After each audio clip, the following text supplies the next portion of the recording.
Welcome back, America, and happy 4th of July again. Our next guest has the great honor of being the governor of a state where one of our greatest monuments is on the monument to four great men, Mount Rushmore. She, of course, is the governor of South Dakota and the author of this new book that everybody's talking about, Not My First Rodeo. Please welcome to the show, Governor Kristi Noem. Governor, good to have you on. Everybody. Yes, happy Independence Day. I'm thrilled to be with all of you. Yeah, no, it's great to have you on. And what a great moment to talk about. Here we are celebrating America's birthday, and you in your state have these four men on the side of a mountain that remind us what is so great about our country. In your book, you talk about the fact that what makes the country so great is that the men who founded it, the women who founded it, they were imperfect, but they were committed to freedom. Talk about how that runs through your philosophy as governor. Yeah, I think what we've seen the last couple of years is so many people in this country tearing down monuments to our great leaders that founded this country and gave us our liberty.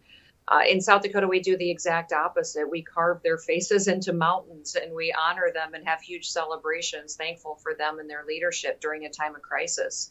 You know, these four men on this mountain led our country through challenging times, and nobody ever said they were perfect. They are flawed individuals, but they stepped up and did something historic that today we're still enjoying the benefits from. So we love to celebrate Mount Rushmore. We're so incredibly proud that it's in the state of South Dakota. People get North and South Dakota confused sometimes. I always say, well, North Dakota got the oil, South Dakota got Mount Rushmore, and we are proud of that. We are very thrilled that this is in our state. Tourism is our second largest industry, and Mount Rushmore is a big part of that. So today is a very special day for us. We feel like the center of attention should be on our founders, our country, and the freedom that they've given us. Yeah, absolutely. Absolutely. And that, excuse me, that's a good claim to fame to have in your state. I wanted to ask you, a lot of people are aware of this ongoing saga that you have with the Biden administration regarding the fireworks under President Trump, of course, in 2020, that amazing event held there at Mount Rushmore with the fireworks. But now under this president, I mean, he's been fighting you tooth and nail over this. Tell our audience that, like I said, this ongoing saga for you and the people of South Dakota. You know, for years, we held a fireworks celebration on July 3rd, the night before Independence Day at Mount Rushmore, to really highlight our country. And when people woke up on July 4th that morning on all their news stations all over the world, there were pictures of Mount Rushmore with fireworks going off overhead. And it really was a beacon of light and hope to the rest of the world. When President Obama came into office, he took away those fireworks from us and we fought to get them back. He based that on environmental concerns. We answered all of those through research and study and knew that it was political.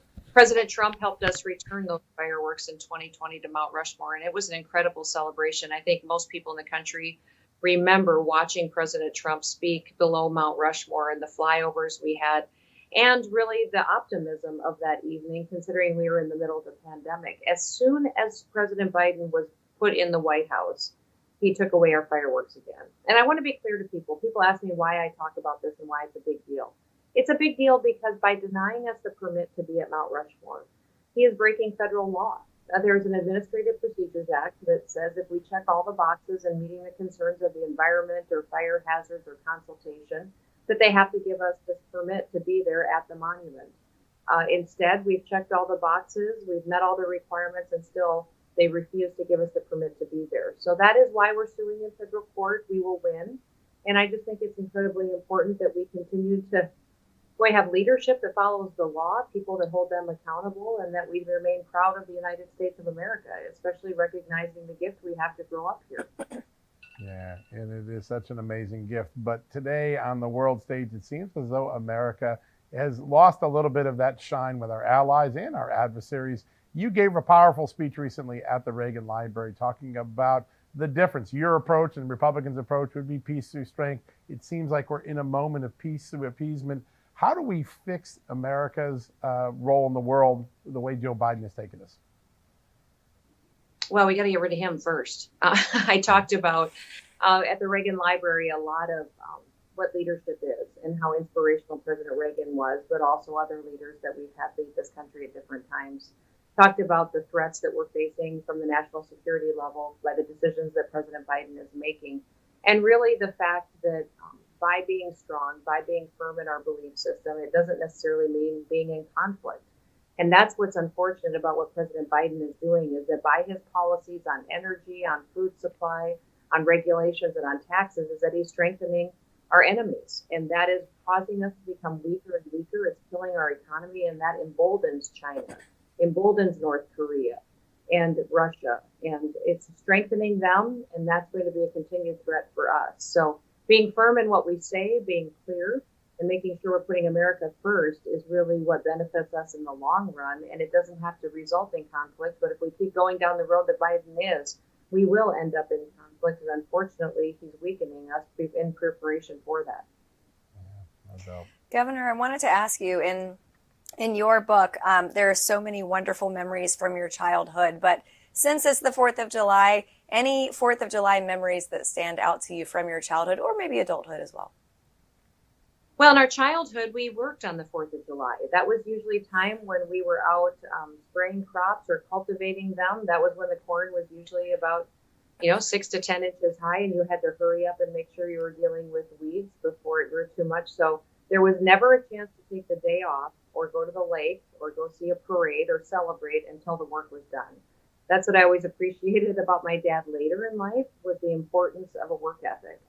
And, sometimes we were disappointed. We were kids while the rest of our friends got up early and headed to the lake or had a day off. We knew that we had responsibilities, and if they weren't done, that we were grateful for the country we lived in, but we always remembered that with this country comes great responsibility, and that had to be accomplished too. Yeah, such important words to remember. In your book, you talk about how important freedom is to you. You were just named the #1 governor in the country for economic freedom. You showed people that you could keep your state open, even in the middle of a COVID pandemic. But it seems like a lot of people today, because of fear, are willing to yield freedom to government just to feel a little safer. How do we get people reconnected to the value of freedom? I think we have to explain why we're doing what we're doing. I learned that very much so during the pandemic. I couldn't just make decisions. I had to stand up and tell people why I was making the decision I was making. And leaders, for so many years have been interested in sound bites, headlines. They saying something to get an instant result and not necessarily caring about the long-term impacts of that. I always say that most of the time that Congress is so disrespected is because they disrespected each other and talked about how broken and dysfunctional they were instead of fixing it. And that resulted in the chaos that we have today. So, really what I did during the pandemic was I decided if I was making my decisions based on what the Constitution told me my job was, then I needed to do a press conference on the Constitution. I needed to explain the authority that I had and the authority that I didn't have. And then I also needed to give people all the information that I had available to me and empower them to take action as well. I made suggestions, what I thought they should do, but I never mandated to them, never told them what they had to do, gave them options and flexibility. And overwhelmingly, the people of this state appreciated that. They appreciated the fact that I trusted them. And that really is what our country is about. Yeah. Governor, we've just got about a minute left. We live in such a wonderful country, but there are responsibilities on the citizenry to preserve a lot of those values. As people are looking up at the sky tonight, watching the fireworks, appreciating the freedom that this country affords, what's the most important thing that we should think about going forward in an effort to preserve our country and its freedoms? Well, I talk about this a little bit in my book. The title of the book is Not My First Rodeo. And I would just encourage everybody to keep perspective. While the book explains that I've been through hard things before COVID, and this wasn't my first rodeo, that there are other things going on that I've been through that are part of my history, it's not America's first rodeo either. We've been through challenging times. In fact, the Republican Party was founded out of a national crisis. And that's when Abraham Lincoln stepped up and resulted in getting us freedom for so many people and equality. That's inspirational. So we've seen throughout the years in the 40s, we also saw in the 70s, national chaos, riots, violence. We've seen it before. So let's just keep perspective and remember that we are the source of hope. I love it. Governor Kristi Noem, we appreciate you so much. Everybody go check out her book, Not My First Rodeo. I think that picture on the cover encapsulates what she just said. In a rodeo, you fall down, you get back up. That's what our country has done time and time again. And we are still blessed to live in the greatest country of all. Thank you all for joining us on this 4th of July special. We're not done yet. We'll be right back after these commercial breaks.